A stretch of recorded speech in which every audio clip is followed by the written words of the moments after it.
if we have a look at our next story, which I've got entitled Growing Trees, Not Slash, of course, the foresters are frustrated. So the foresters are feeling like they've been ganged up upon.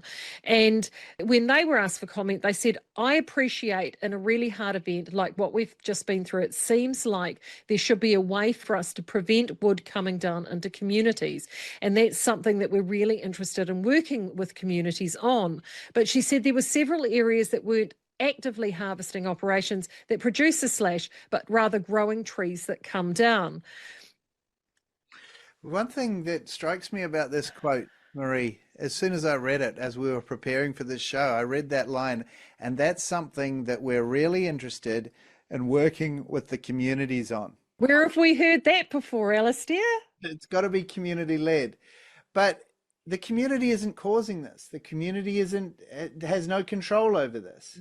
So I'm not quite sure what the community is supposed to do, and they're part of working together with them about it, apart from maybe saying, please don't do it anymore to the forestry people.